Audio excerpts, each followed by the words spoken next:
எப்போதும் ஒரே மாதிரி மீன் குழம்பு செய்யாமல் இந்த மாதிரி வெண்டைக்காய் போட்டு எறா மீன் குழம்பு செஞ்சு பாருங்கங்க.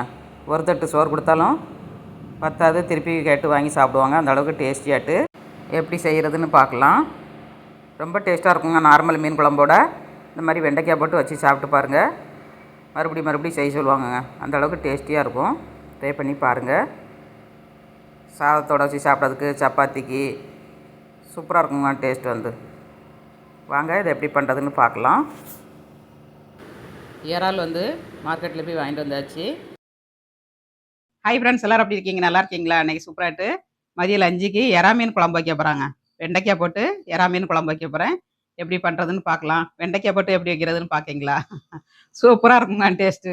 நீங்களும் ட்ரை பண்ணி பாருங்கள். ட்ரை பண்ணி பார்த்து எப்படி வந்துச்சிங்க அதை கமெண்ட்ஸ் பண்ணுங்கள், லைக் பண்ணுங்கள், சப்போர்ட் பண்ணுங்கள். முதல் முறையாக பார்க்க இருந்தால் சப்ஸ்கிரைப் பண்ணிவிட்டு பாருங்கங்க. அப்போ தான் நாங்கள் போடுற வீடியோலாம் உடனே அப்டேட் ஆகும். எறா மீன் ஃப்ரெஷ்ஷாக வாங்கிட்டு வந்திருக்கேன். இப்போ தான் இதை கழுவிட்டு குளிச்சுட்டு தான் அப்புறம் சமையல் பண்ணணுங்க. இதை கழுவிட்டு நம்ம குளித்தோம்னா மேலே செடிவாடை அடிக்காது. அதனால் இதை க்ளீன் பண்ணி கழுவி எடுத்துக்கலாம். எறா மீன் வந்து நல்லா ஃப்ரெஷ்ஷாக இருந்துச்சுங்க. நல்லா பரு எறாவாக இருக்குது.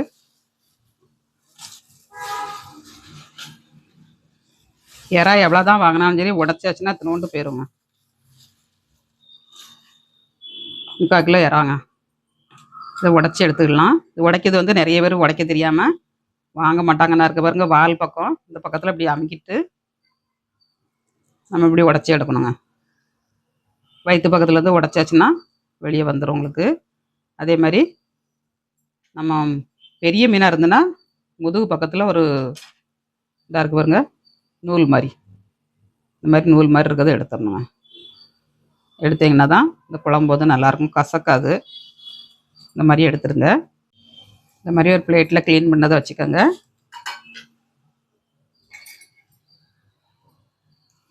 இந்த மாதிரி வால் பக்கத்தில் பிடிச்சி அமுக்கிறோங்க. அமுக்கியாச்சுன்னா உடஞ்சிரும். அது மாதிரி வயிற்று பக்கத்தில் இருந்து இப்படி நம்ம கலத்தியாச்சுன்னா வந்துடும். இது அப்படி நம்ம ப்ரெஸ் பண்ணி விட்டுட்டு நடு சென்டரில் முதுகு பக்கத்தில் லேசாக கட் பண்ணி எடுத்தோம்னா ஒரு நூல் மாதிரி இருக்குங்க. பெரிய மில்லில் தான் இருக்கும், சின்ன மில்லில் இருக்காது. இதாக இருக்கு பாருங்க, இந்த நூல் மாதிரி இருக்கிறத நம்ம எடுத்துடணும். பார்த்தீங்களா? இது கொஞ்சம் சின்ன மீன்னா சின்ன நூலாக இருக்குது. ரொம்ப ஈஸி, படப்படான்னு உரிச்சு எடுத்துடலாம். உரிக்க தெரிஞ்சவங்க வந்து இதாக இருக்குது பாருங்க, கருப்பு கலரில் இதை எடுத்துடணுங்க. இதை எடுத்துகிட்டு வச்சா டேஸ்ட் நல்லாயிருக்கும். கழுவிட்டு காட்டுறாங்க. அவ்வளோத்தையும் கழுவுறதுலையும் வீடியோ எடுத்தோம்னா அது இல்லாட்டி என்ன இருக்கு பாருங்க, தலை பக்கத்தில் இப்படி நம்ம கையை விட்டு இப்படி உருவினாலும் வந்துடும். சில நேரங்களில் அந்த உள்ள உட்காந்துக்கிடும்.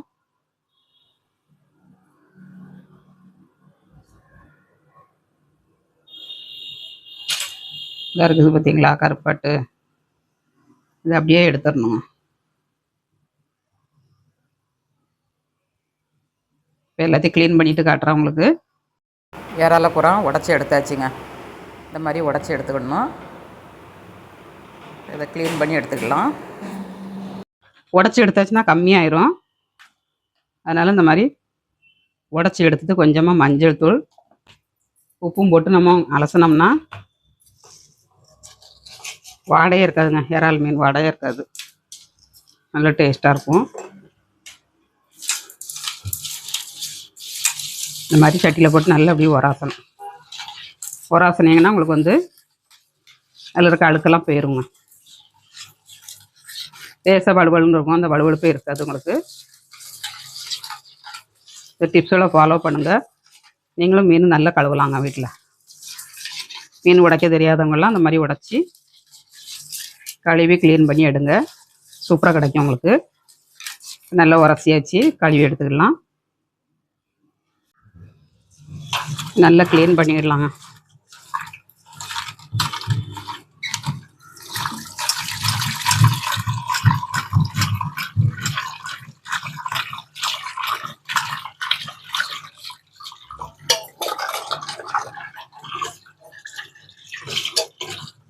கழுவி ஃபஸ்ட்டு ஒரு டப்பாவில் எடுத்து வச்சுட்டு அப்புறமா 2-3 மட்டும் நல்லா கழுவுனீங்கன்னா உங்களுக்கு க்ளீனாக ஆயிரும்.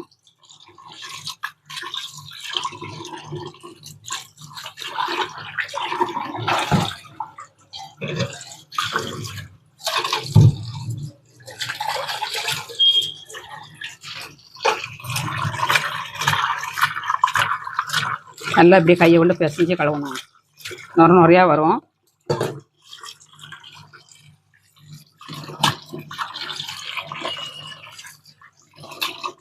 அவ்வளோதாங்க. மீன் கழுவ தெரியாதவங்களாம் இந்த மாதிரி கழுவி எடுத்துக்கோங்க. சூப்பராக உங்களுக்கும் குழம்பு வைக்க தெரியுங்க. ஏன் கவலைப்படுறீங்க? மீன் கழுவ தெரியாது, வைக்க தெரியாது. சில வீட்டில் வந்து ஆம்பளைங்க தான் கழுவுவாங்க, பெண்கள் வந்து கழுவ மாட்டாங்க. மீன் எனக்கு கழுவ தெரியாதுன்ட்டு கழுவ மாட்டாங்க. அந்த மாதிரி எப்போதும் இருக்கக்கூடாது. ஆம்பளை வந்து எப்போதும் வீட்டில் இருக்க மாட்டாங்க. நம்ம கழுவி படிச்சுக்கிட்டோம்னா நம்மளே எடுத்து பண்ணிடலாங்க. ஆம்பளைங்க பண்ணுறது ஒரு வேலைக்கு 2 வேலை தான் நமக்கு பண்ணி கொடுப்பாங்க. அதை விட நம்மளே க்ளீன் பண்ணி நம்மளே சமைச்சிட்டு போயிடலாம். இப்போ க்ளீன் பண்ணியாச்சுங்க.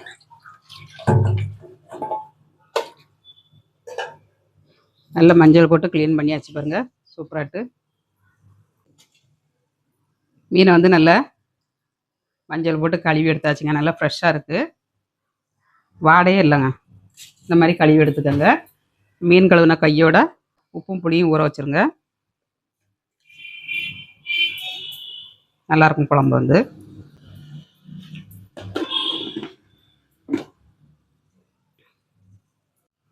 புளி வந்து சின்ன லெமன் சைஸ்க்கு எடுத்திருக்கேன். புளி வந்து அளவோடு தான் கரைக்கணுங்க, ரொம்ப கரைக்கக்கூடாது. ரொம்ப புளிப்பாக இருந்ததுன்னா குழம்பு சாப்பிட முடியாது, பல்லு பூச்சம் கொடுத்துரும். அதனால் நிதானமாக எடுத்துக்கோங்க. நான் மீனுக்கு தகுந்தபடி புளி எடுத்திருக்கேன். நல்லா ஊறட்டும். மீனும் கழுவி எடுத்தாச்சு, புளியும் ஊற போட்டாச்சுங்க.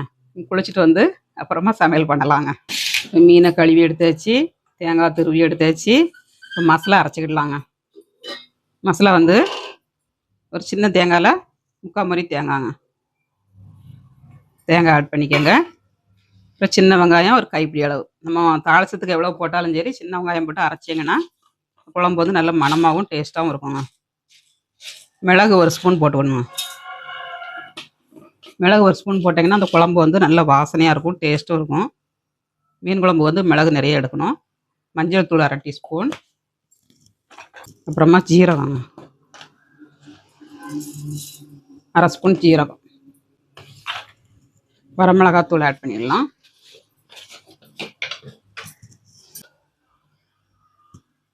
ஒரு 1/2 ஸ்பூன் வரமிளகாத்தூள் போட்டுக்கேன்.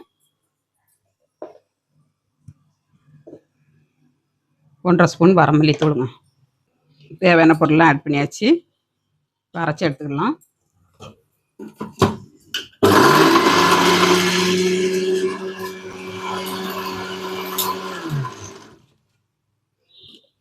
ஃபஸ்ட்டு கொஞ்சமாக அரைச்சிட்டு நம்ம தண்ணி விட்டு அரைச்சிக்கணுங்க.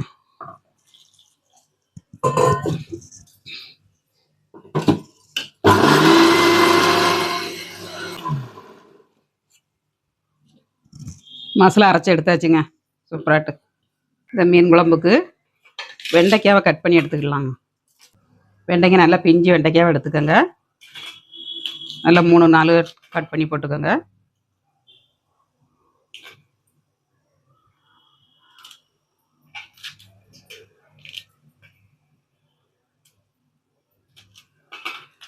ஒரு தடவை அந்த மாதிரி வச்சு சாப்பிட்டு பாருங்க, அவ்வளோ ஒரு டேஸ்ட்டாக இருக்கும். பிஞ்சு காயாக எடுங்கங்க. நல்லா ஃப்ரெஷ்ஷாகவும் இருக்கணும், பிஞ்சு காயாகவும் இருக்கணும்.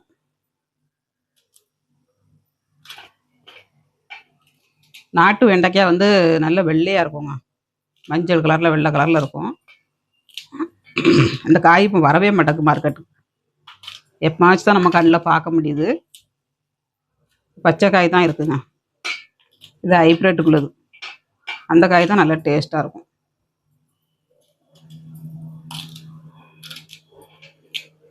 இந்த மாதிரி 3-4 மட்டும். பெரிய வெண்டைக்காய்னா 4 கட் பண்ணிக்கோங்க. சின்ன வெண்டைக்காய்னா 3 கட் பண்ணிக்கோங்க. யாருமே இந்த மாதிரி வெண்டைக்காய் போட்டு வச்சு சாப்பிட்ருக்க மாட்டேங்க. வச்சு சாப்பிட்டு பாருங்கள், அசத்தலான இறால் வெண்டைக்காய் குழம்புங்க.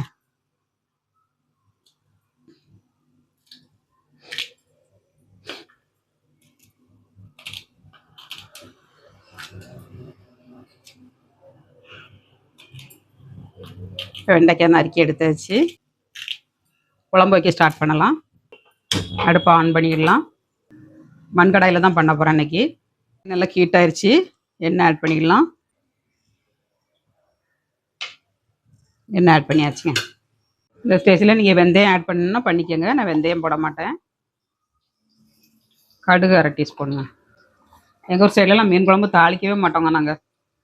நான் மும்பைக்கு போனதுக்கு அப்புறம் தான் மீன் குழம்பே தாளிக்க படித்தேன். எல்லோரும் தாளிக்கிறது பார்த்து நானும் தாளிக்க படித்தேன். அதனால் தாளிக்காமல் வச்சாலும் ரொம்ப நல்லாயிருக்கும். நாங்கள் அப்படியே சாப்பிட்டு பழகிட்டோம். இப்போ தாளித்து சாப்பிட்டதுக்கப்புறம் இப்போ அந்த குழம்பு சாப்பிட முடியலங்க. நல்லா பொரியட்டும் கடுகு. கடுகு நல்லா பொரிஞ்சிருச்சு. சின்ன வெங்காயம் 5-6 வெங்காயம், சின்ன வெங்காயம் கட் பண்ணி போட்டுக்கோங்க.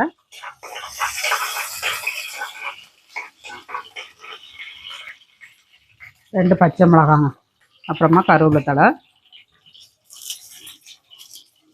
கருவேப்பிலை தழை வந்து மீன் குழம்புக்கு தாராளமாக போட்டுக்கோங்க. நல்ல மணமாகவும் இருக்கும், டேஸ்ட்டாகவும் இருக்கும். கொஞ்சம் வதங்கட்டும். வெங்காயம் நல்லா வதங்கிருச்சு. நம்ம வெண்டைக்காயும் தக்காளியும் போட்டுக்கலாம்.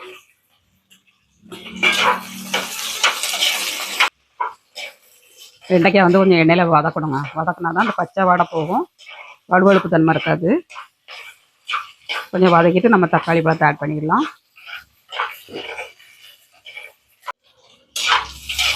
வெண்டைக்காய் நல்லா வதங்கிருச்சுங்க. தக்காளி வதக்கிடலாம்.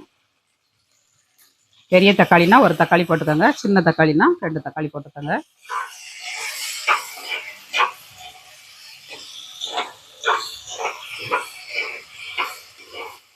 கொஞ்சம் உப்பு போட்டுக்கிடலாம். நல்லா வதங்கிடும். உப்பு ஆட் பண்ணியாச்சு.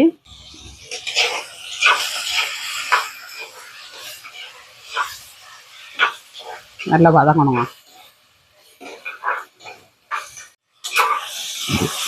இப்போ இந்த ஸ்டேஜில் நம்ம வரமிளகாத்தூள், காஷ்மீர் வரமிளகாத்தூளுங்க, 1 ஸ்பூன் போட்டுக்கலாம். குழம்பு வந்து நல்லா கலராக கிடைக்குங்க. எண்ணெயில் போட்டு ஃப்ரை பண்ணிங்கன்னா குழம்பு வந்து சூப்பராக கிடைக்கும். காரம் இருக்காது உங்களுக்கு. கொஞ்சம் ஃப்ரை ஆகட்டும். எல்லாம் நல்லா வதங்கிருச்சு. புளியை ஆட் பண்ணிடலாம்.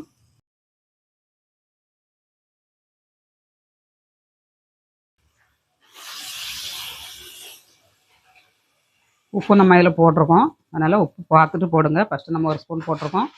புளியில் 1 ஸ்பூன் போட்டிருக்கோம். அதனால் பார்த்துட்டு தேவைன்னா நம்ம ஆட் பண்ணிடலாம். புளி ஆட் பண்ணியாச்சுங்க. நம்ம அரைச்சி வச்சுருக்க மசாலாவை ஆட் பண்ணிடலாம்.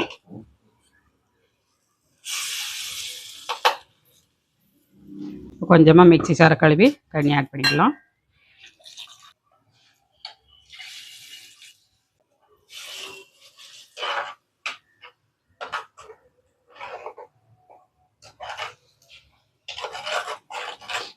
இன்னும் கொஞ்சம் தண்ணி ஆட் பண்ணிடலாம். தண்ணி போதுமான அளவுக்கு ஆட் பண்ணியாச்சுங்க.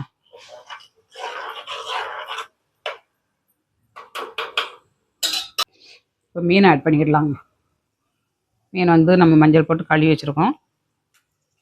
இதையும் ஃபஸ்ட்டே ஆட் பண்ணிக்கோங்க. அப்போ தான் அந்த குழம்பு வந்து நல்ல மீன் குழம்பு டேஸ்ட் கொடுக்கும், ரொம்பலாம் இருக்குங்க. ஆட் பண்ணியாச்சு. கொஞ்சமாக ஃப்ரெஷ்ஷான கருவேப்பிலைங்க. நம்ம தாளசத்துலேயும் கருவேப்பிலை போட்டுக்கோம். கொஞ்சம் பச்சையாக கருவேப்பிலை போடுங்க, நல்லா மணமாக இருக்கும். இப்போ கொஞ்சம் கொதிக்கிட்டு நம்ம மாங்காய் போட்டுக்கலாம்.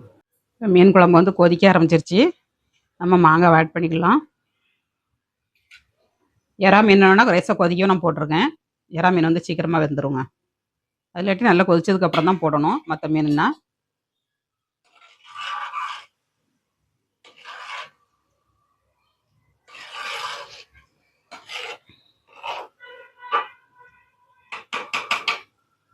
இப்போ நல்லா கொதிக்கட்டும்.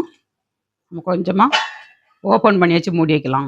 இனி உங்கள் வீட்டில் எறா மீன் வாங்கினா இந்த மாதிரி குழம்பு வச்சு சாப்பிட்டு எப்படி இருக்குங்கிறத கமெண்ட்ஸ் பண்ணுறீங்க. கரெக்டு தானே? டேஸ்ட் எப்படி இருக்குன்னு தெரிஞ்சுக்கணும்ல. சாப்பிட்டு பார்த்துட்டு கமெண்ட்ஸ் பண்ணுங்க.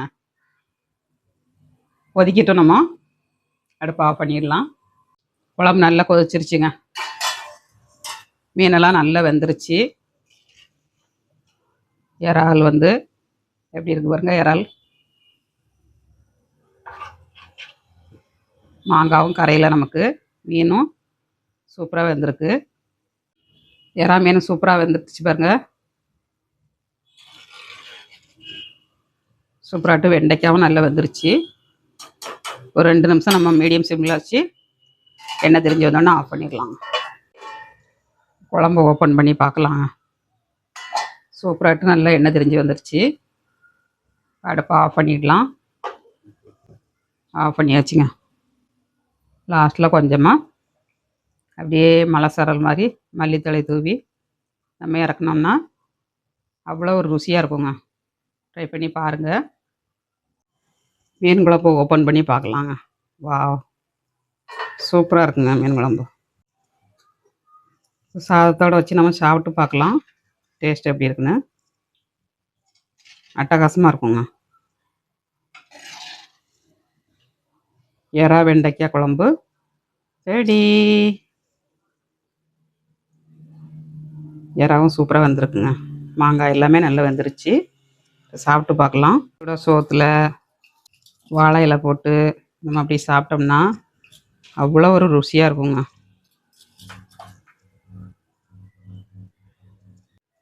குழம்பு ஊற்றி சாப்பிட்டு பார்க்கலாம்.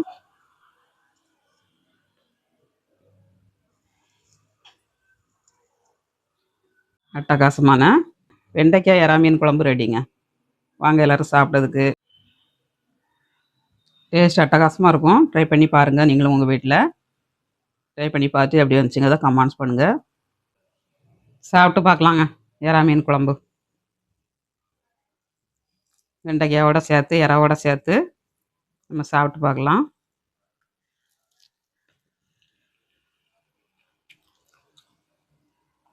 சூப்பராக இருக்குங்க.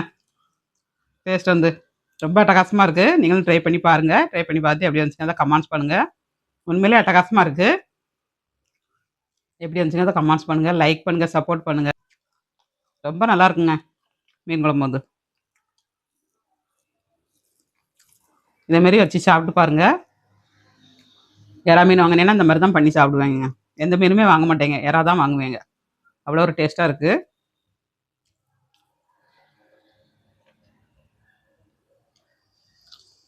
எறாவுமே நல்லா வெந்திருக்குங்க சாப்பிட்டாட்டு. டேஸ்ட்டும் சும்மா அட்டகாசமாக இருக்குது. ட்ரை பண்ணி பார்த்து எப்படி வந்துச்சுங்க கமெண்ட்ஸ் பண்ணுங்கள். மீண்டும் நெக்ஸ்ட் வீடியோவில் சந்திப்போம். பாய்.